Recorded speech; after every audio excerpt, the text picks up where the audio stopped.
mbola ity ihany ilay mpanompo tsy mahaso mpitandrina ranjakavola irahin'Andriamanitra iteny amin'ny fiangonany amin'izao volana septambra izao izay nananganantsika Eritsekema lohevitra vaovao lehibe hoe mitory ny famonjenany ary hianatra amin'ny apôstôly Paoly araka izay fomba ilazany amin'izany filazantsara zany amin'izany famonjeny zany ao amin'ny Korintiana voalohany toko 10 vakitsika teo isika tiako ampahafantarinareo rahalahy ny apôstôly ny amin'ilay filazantsara zay notoriko taminareo efa noraisinareo iorenanareo raha tsy sanatry ny foana ianareo satria misy olona mody miaina misy olona mody tia toroteny fa tsy mandray ny afatr'Andriamanitra avy amin'izany toroteny zany zany ny sanatriavako azy teo hoe sanatry raha tsy sanatry nininy foana ianareo zao mitoetra zany filazantsara toy ny apôstôly Paoly zany ary inoko fa nifandraika tamin'izany zay filazantsara mba toriko tamin'ny fiangonana votoatiny ary averin'ny apôstôly Paoly azy fa ny voalohany tamin'izany dity Kristy maty ho famonjenantsika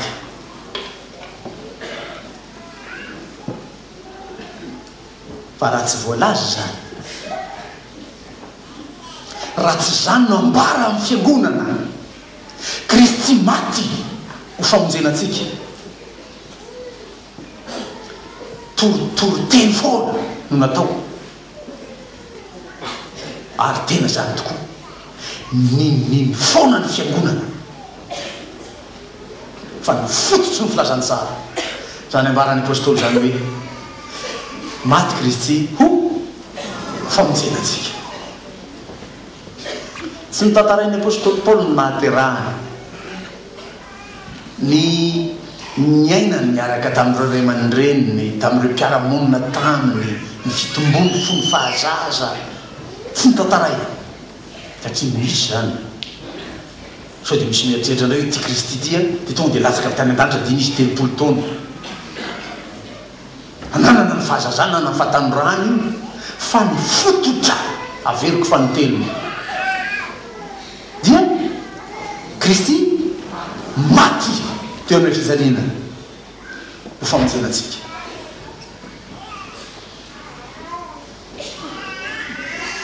ny nahafaty ny tompo io tsy araka izay ilazany sasany azy hoe izy ny mpahamono tena ty misy teny an'izany any amin'ny internety any izy moa naniraka azy amono tena izy mitady azy andro tena ho faty teo ny azy fijaliana hoe ny sasany maniratsirany zany fanorantenan'i Kristy zany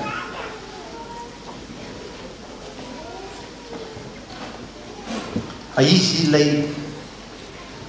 tsy mba nanana ota tao aminy fa ny solo atsika fa mpanota i Jesosy no maty dia satria mpanino sika mpanota raha kakezina kokoa nomelohin'Andriamanitra ho faty Kristy no nino no fahotatsika alalinina kokoa tezitra tamin'ny fahotatsika Andriamanitra ka ny sanany no voiny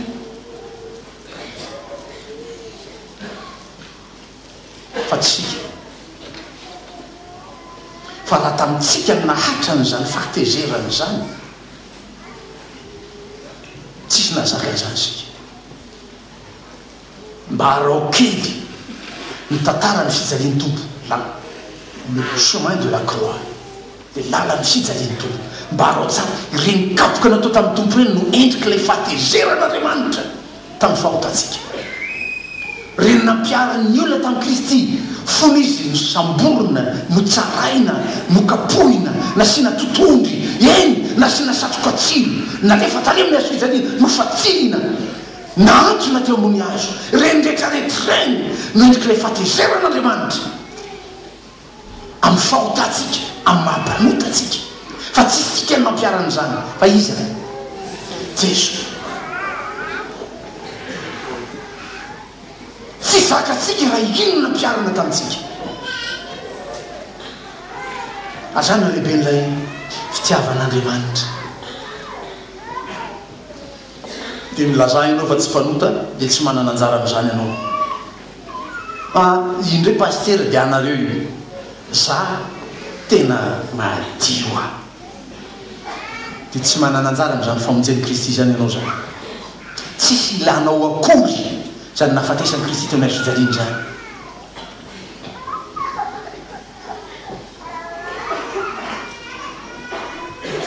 Milazaiko taminareo voalohany indrindra hoy ny apôstôly Paoly izay noraisiko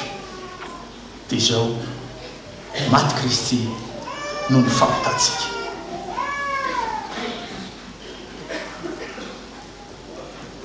Fa maty ny tompo no ny fahotantsika. Tokony isika no ny tezeran'Andriamanitra, fa tany aminy no nahatra n'Andriamanitra ny fahatezerany. Dia nanina hoy ny apôstôly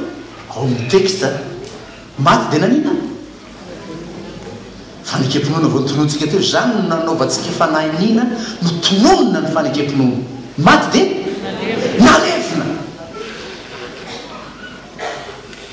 Io tsy maintsy raha mbola azo atao koa, raha mbola azo alamina koa ny fiainan'ny kristianina. Tsy maintsy andraisanao le sakramenta ny batisa. Mamaky ny Romana toko fahenina ianao, miara alevina amin'ny Jesoa ianao miaraka amin'ny fahotanao rehetra. Nalevina tsy fomba fotsiny, tsy endri-javatra fotsiny ny hoe nalevina ny tompo, fa ny andevenana miaraka aminy, ny mombamomba antsika rehetra, ny fahotantsika, ny faratsitsika, ny nalevina niara-maty tamin'ny Kristy tao. Dia io le endriky le batisa, niara-maty amin'ny Kristy izay vita batisa rehetra dia nalevina.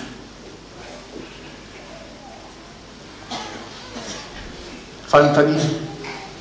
rehefa levina ny apasana ny olona, iza taminareo niverina tany lalao an'iny? Ao ampasanao le olona dia misy miverina milalao azy ao. Iza mpanao zany?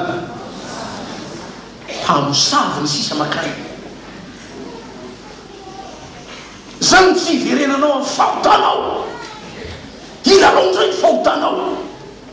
fa toy ny mpamosavy miverina ny apasana. Tsy ananontany zay mpamosavy tsy isany nangatanana amin'izany ry pastera, tsy hanala baraka tena. Nefa dia zany aby toetra n'ity kristianina ity. Anio izy mibeba rapitso izy manerina,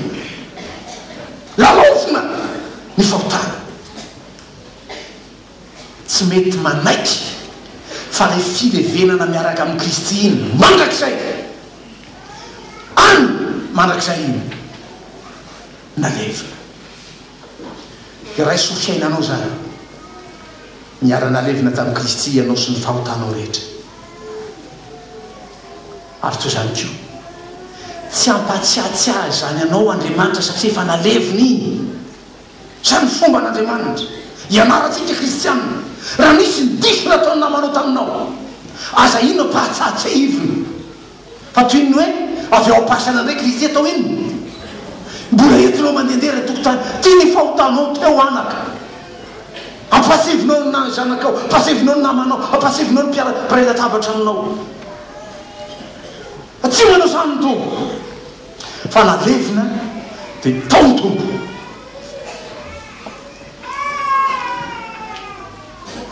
Tiana ny laharana manaraka amin'ilay filazantsara ny apôstôly Paoly,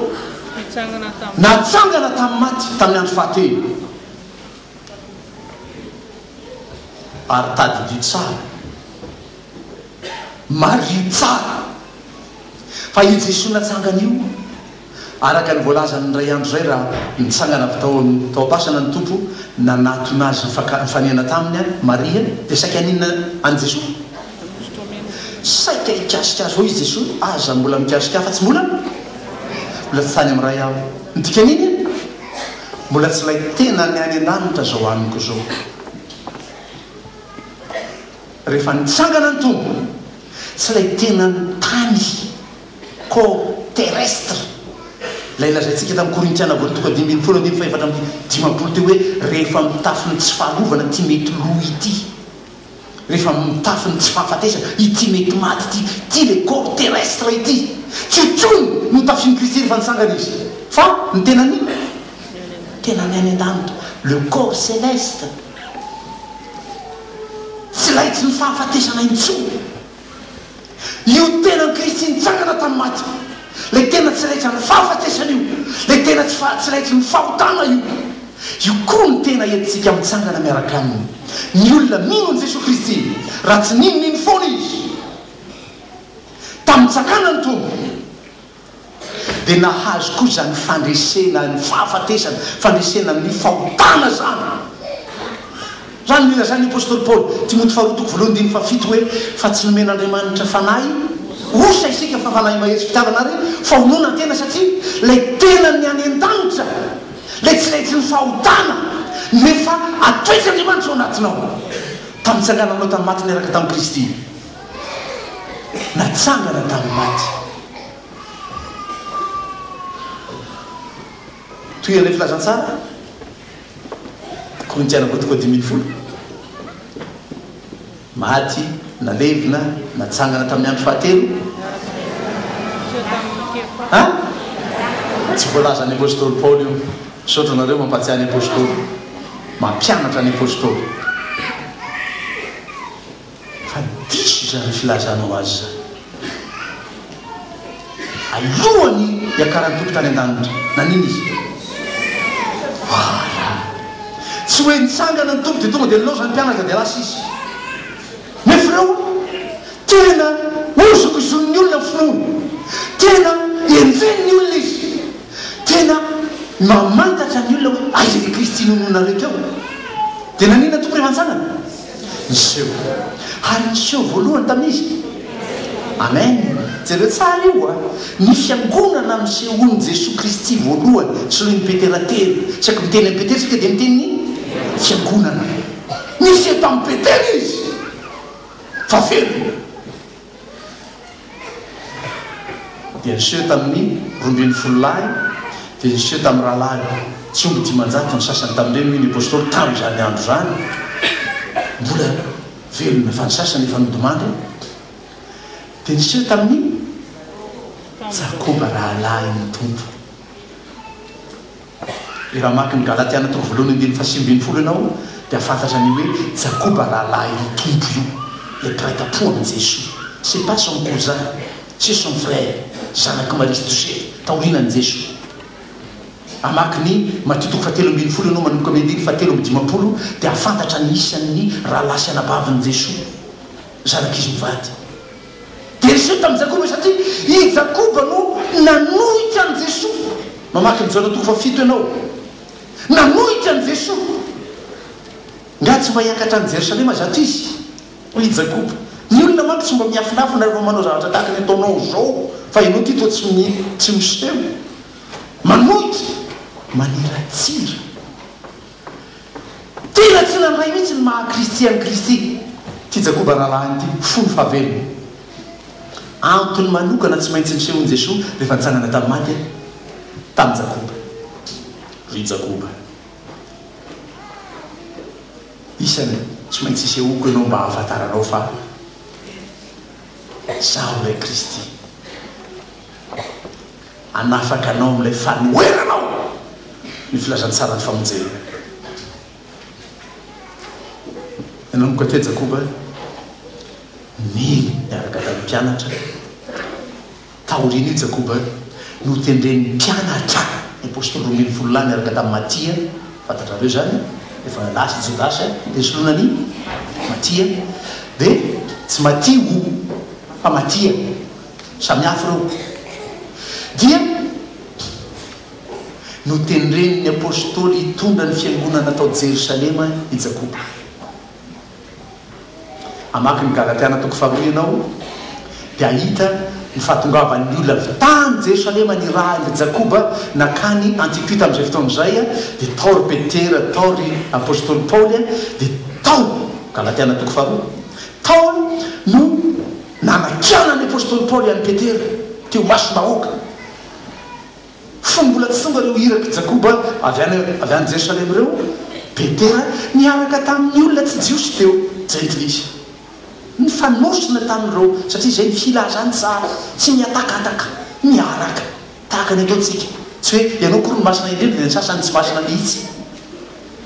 fa mifandray miara-monina miara-manompo na iza mahay be na iza tsy mahay ninina ny filazantsara dia miaraka. Fa tonga reto olona avy tany Jerosalema reto miatakataka Petera so hitan'ny olona avy any Jerosalema hoe miaraka amin'ny Jentilisa le ty hitany Paoly io tsy mety zao ataonao zao raha hoy Paoly apôstôly tamin'ny Petera nahoana ianao fony tsy mbola tonga niraka avy tany Jerosalema no niaraka tamin'ny olona teo fa rehefa tonga reo miatakataka ianao ahoana no hitorianao zay tokony ho toetra sy fanao kristianina aminay aty nefa ianao aza manino miatsara velatsy tahaka zao.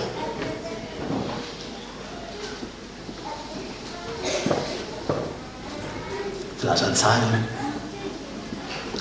hitorian'ny apôstôly Paoly io niseho tamin'ny Jakoba koa izy fa ny farany dia mba niseho koa tamizy mba niseho tany kokoa izy ny apôstôly Paoly. Fantatra re tantara nisehony Jesosy tamin'ny Paoly io asan'ny apôstôly toko fasivy tantarainy lioka tao amin'ny toko fasivy tantarainy tamin'ny i Paoly ny apôstôly Paoly mihitsy ny tantara azy tamin'ireo izay nanadina azy toko faharoa amby roapolo ao amin'ny asan'ny apôstôly naveriny rehefa tonga tany Roma izy ary amin'ny toko fahaenina amby roapolo naveriny io nisehony Jesosy tamin'io. Tsaronareo zany tantara zany mba niseho tamiko koa izy hoy ny apôstôly.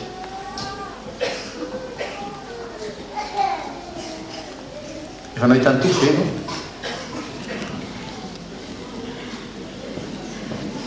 Efa naona tamin'ny toko ve ianao? Efa niona tamin'ny tompo ve ianao? Tsy zany ny feon'olona convaincu tsy zany ny feon'olona resy lahatra hoe niona marina tamin'ny tompo izy sady miteny izy no salasala efa niona tamin'ny tompo ve ianao?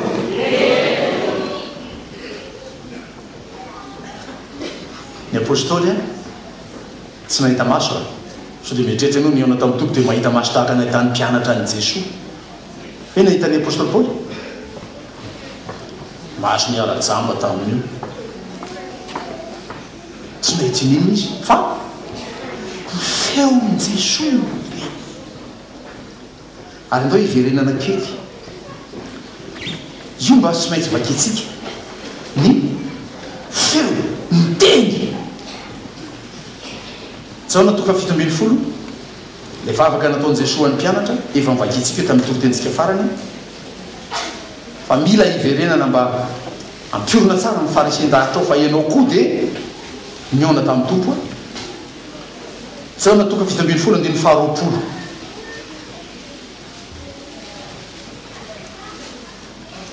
nefa tsy ho an'ny reto ihany no angatapa io zany reto zany no apôstôliny Jesosy tsy ho an'ny reto ihany no angatahaka fa ho an'izay mino azy ko noho ny teninizy non aza hitana de formation évangélique eoko zany no ny teninizy tenin'ny mpianatra torotenin'ny mpianatra torotenin'ny fiangonana ny tenin'ny fiangonana mba hinonao ve zany torotenin'ny fiangonana io fa tsy mamaly satria tsy ao ny sainy mba inonove nitoroteny ny fiangonana tahaka ninon'ny olona ny tenin'ny apôstôly fahaizana fataro tsara fa ny fiangonana kristianina maneran-tany dia niorony ambonin'ny fampianarany apôstôly raha hoy ny apôstôly hoe zao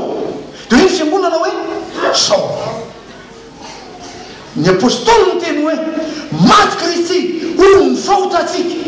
dinana zay ny fiangonana maty Kristy no ny faota antsika samy hafa ve zany ilay ihany zany teny zany ka raha nandre ny feon'ny feo amin'ny Jesosy ny apôstôly Paoly nylazay ny fanoseho taniny Jesosy Kristy teboka teny mandre ny teny Kristy torina ny fiangonana ianao dia tokony hiteny koa hoe efa nandre ny tenin'ny Jesosy ianao ka raha ny teniny ny apôstôly hoe niseho taminy Jesosy dia afaka miteny koa ianao hoe niseho taminao Kristy ka efa nahita ny tompo fe ianao efa nahita ny tompo fe ianao tsy zany ma le feon'olona resy lahatra ianao tsara zany miteny zany teny ianao tsy matahotra hiteny sao dia anontany ny olona fa se taonao ve ny tompo efa ela be miaotra ela be sa tonga amin'iny azany ny fahalemeny ny fiangonana tsy misy fahalesan-davitra aoko fantatrao zany zany ny fahalemeny ny FJKM tsy manana fahalesan-davitra ny amin'izany hoe Kristy maty no fahotany zany zany mahatonga ny fiainam-piangonana io iainanao io ho iaho tamin'ny rahalahy ary anatra mizandriko zany naverimberiko tamin'ny isaky miaono zahay rahalahy aza mba hatao mihitsy amin'ny fitondranao fiangonana raha mbola mahatsiaro saina koa ianao tahaka an'izay kely mba nataoko ho an'ny FJKM-makady fotsy ilazao a oviny ianao no nandray fanasan'ny tompo ka olo-kafa no nampandray fanasan'ny tompo anao ovina septambra natao hoe congé nay lazy zay teo fa verina ty zay aloha aniny hiara mandray fanasan'ny tompo aminao ho any amin'ny Korintiana voalohany toko faharoa isika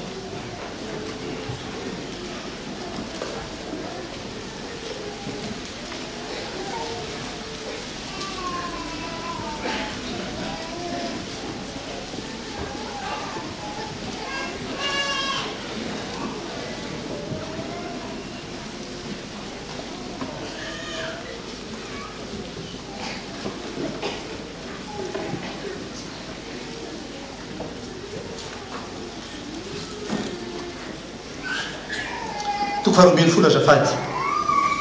Korintiana voalohany toko faharoambin'ny folo azafady fa fitadidiana hafa lay toko faharoa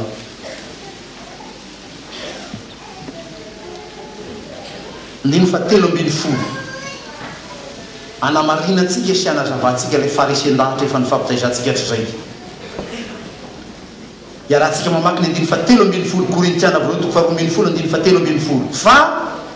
fa na iray ihany no anaova-batisantsika rehetra ho tena iray na jiosy na jentilisa na ndevo na tsy andevo ary isika rehetra dia efa nampisotroina ny fanahy iray oviny ianao zany nisotro ny fanahy iray zany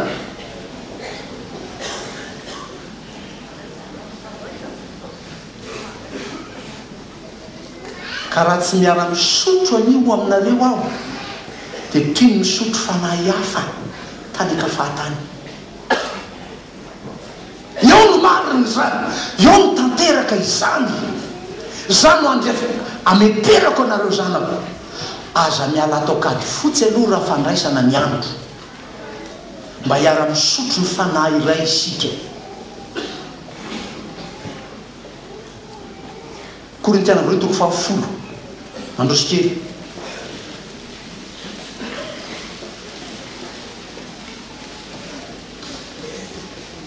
andiny fahatelo sy ny faefatra.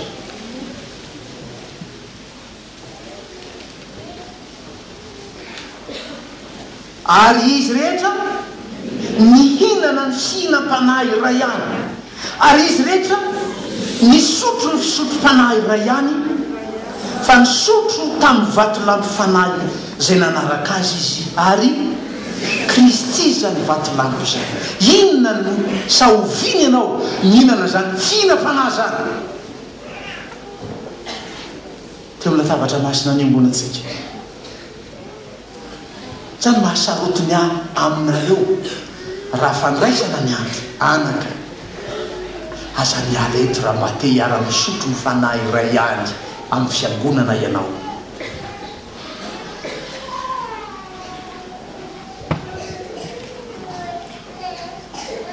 Raha sanatiavin'ny vava la dimy lela, tena sanatiaviko, tsy maintsy nandeha no miasa aza misotro ny fisotro-panahy ivelan'ny efijekemina, fa tsy afaka ny zanateto akady fotsy ianao zany, voatery fa tsy ianao manao sitrapo amin'ilay voalaza hoe mangididy sofina dia lasa ny kafa. Voatery ianao tsy maintsy miala teto dia aza miala ny efijekemina mba ho marina trano fa misotro fa fisotro-panahy iray ihany amin'ny fiangonana ianao. Misy antony ianaovana an'izany. Zao ny fitenitra any amin'ny rahalasana bavy any hoe aza misotro-poizina any an-kafany ianao anany. Dia olona mitsapatsapana amin'ny foto-dalàna miteny azy hoe misabaka, sady miatono ato, sady efijekemina no mpiara-manompo, sady efijekemina no énéreux, sady efijekemina no chaîne, sady efijekemina afangaronao zava-kafa ilay fisotro-panahy imbonanao ato. Dia azakaka ianao amin'ireny olony ireny, hiady-hevitra aminao izy hafa mihitsy ny zavatra fatany sy iainany sy inono, satria hafa ny anarany tany fa tsy tahaka izay ianarantsika miaraka eto. Reny le lazaiko hoe poizina. Raha mbola azoko atao koa, raha mbola azoko natao koa, zany nahasarotiny ahy tamin'ity pôlipity ity hoe raha izany no mitoriteny dia zany no mitoriteny. Raha olo-kafa no mitoriteny eto nandalo tany amiko iny olo iny, inona raha lahy no olazainao eo, inona raha nabavy no olazainao mipolopitrako io, so anao ilaza zava-kafa tsy nolazaiko tamin'ny fiangonana. Ilay filazany tsara zay no raisiko ka nitoriako taminareo ny apôstôly Paoly, ilay naresy lahatra ny apôstôly Paoly izy rainy amin'ny fiangonana io, zay naresy lahatra ahy ny amin'ny Jesosy Kristy io lazaiko aminao io, ka no raisinareo sy iorenanareo raha tsy nininy foana ianareo. Tsy lazaiko ny amin'ny apôstôly Paoly hoe zany farany zaza manino izy ny jemany, zaza tsy tonga volana tsy mendrika natao hoe apôstôly akory ahy satria za efa nanenjika amin'ny fiangonana, tsy resaka zany ahy. Hatreo amin'ilay nisehoan'i Jesosy no tiako mba antitranterina aminao hoe efa niaona tamin'ny tompo ianao ary no amarinina taminao zany fa maty ho anao Kristy, nitsangana tamin'ny maty niaraka taminy ianao ary nahita azy ianao ka marina ary iainanao fa tsy minomino foana ianao fa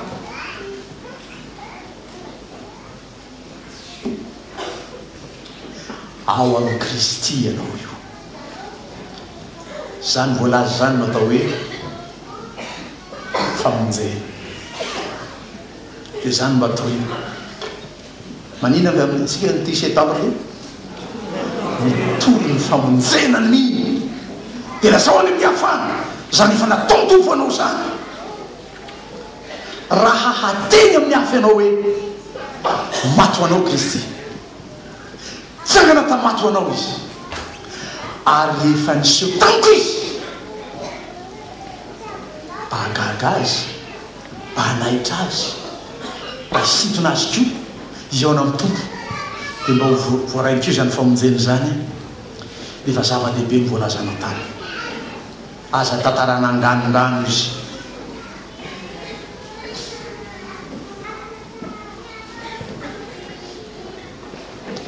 misy mpampianatra anay adiny ray sasany izy niteny taminay ny sujet ity ny zavatra tantarainy taminay adiny ray sasany tsy mahakasika n'io sujet io dia fona tamin'Andriamanitra fona tamin'ny rahalahy le mpampianatra hoe safady rahalahy fa tsy nampianatra anay le foto-kevitra najorontsika ianao no filazan'izany anivelany tokony ho ambarany nambaranao dia hoy izy ka manomboka eo indrindra zany saika anambara vita ny adiny ray sasany manomboka eo ny saika anambara iza matsy azy hoe raha adiny ray sasany toerany tompo teto efa lasa izy ianao zay vo anambara tara loatra ao ambadiky saondry ianao tsy fantatry ankizy zany ambadiky saondra zany disika fahiny zany raha izy 45 tour tao ambadika tara loatra dia ambadika saondra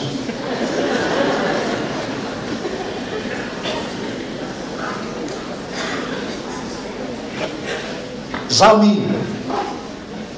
fa tsy mbola nilaza zavatra ivelany zay tokony nambara taminao zaho mino fa Kristy ilay maty namonjy anao teo amin'ny hazofijaliana no raisinao teto amin'ity fiangonana ity zaho mino fa zany ity no ambaranao amin'ny hafa any fa tsy anganongano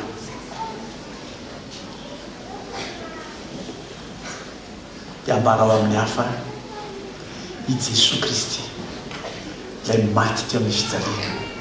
natsanana tamin'ny andro fahatelo ary efa hitanao miseho taminao koa no famonjenanao mamonjeny hafa mitory ny famonjena ianao amen